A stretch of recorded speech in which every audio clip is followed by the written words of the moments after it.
Hey everybody, it's Master Gallengeist here, bringing you my review for Spirits of Vengeance Issue 2. And I'm really interested to see what they're going to be doing with this, because they just kept setting it up in this issue to see kind of what's going on, but they did it in a pretty good way.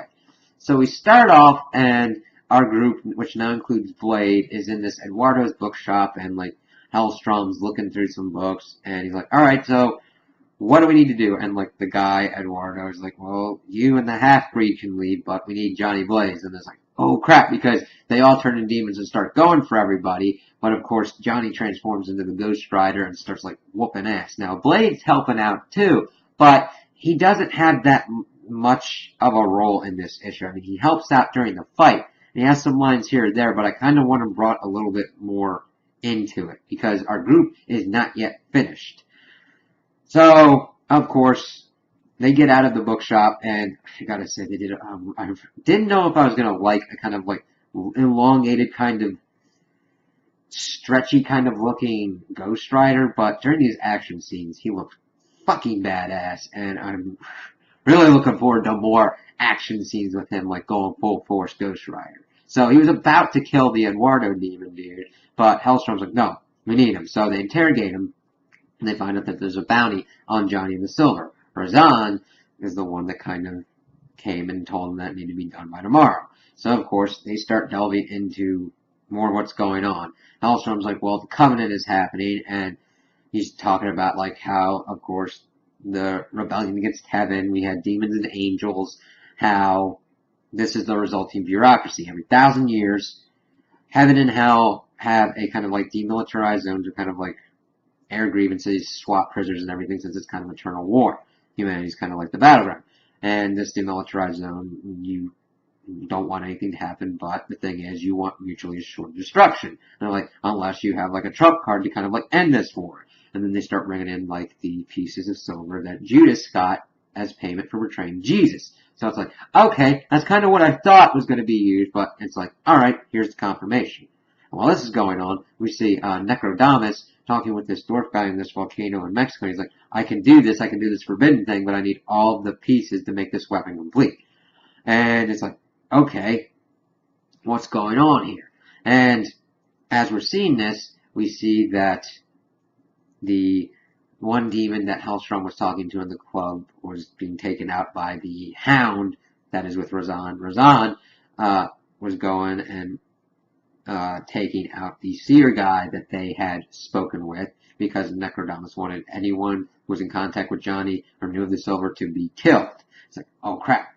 So, of course, once Hellstrom has gotten into the Judas silver, he's okay, alright. So we then switch, he's gotta go get someone else. So we then switch to these Satanist cultist people trying to do an offering to the devil, and then we see Satana there, and she's and they're what? What's going on? And she's oh, this was all so sloppy, and if you really want to meet my father so much, how about I introduce you guys? And then she sets most of them on fire, and it's oh, you wanted a lot of women too? So, how would I give you a kiss? And kisses one of them, and he's I don't know if he got the life sucked out of him, or he got burned to death, but it didn't end pretty for him.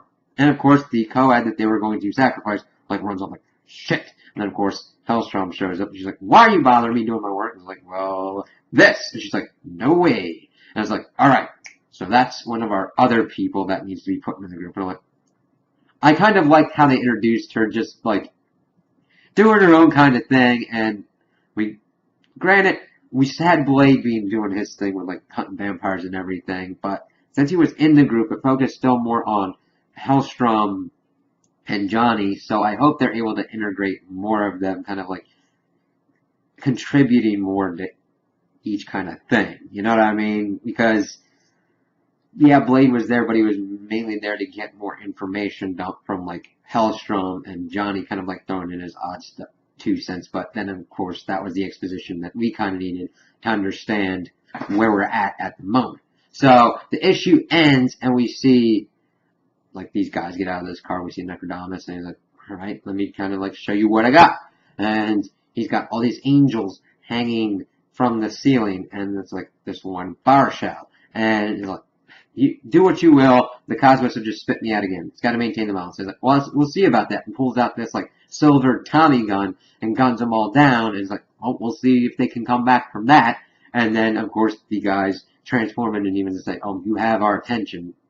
And the infernal armies of hell. And I really like the character design of like the lead demon dude. He looks nasty as all get out. And I'm like, yeah, that's a pretty good character design. And I'm interested. And I can't wait to see what his angle is and how Johnny and them are going to have to like fight him and fight Necrodamus and Razan and how this is all going to shake out. Because we've just got the kind of setup at the moment. And when we get into the action and the stakes of like completely putting one side, heaven or hell, to be the winner in this war, since it's been going on for aeons, it's like, that's a good setup for something. So I'm kind of looking forward to seeing where this goes. So those are my opinions on the issue. Tell me what you guys think in the comments below. If you liked it, if you didn't like it, if you agree with me, if you disagree with me. Also like and subscribe, and I hope you have a good day.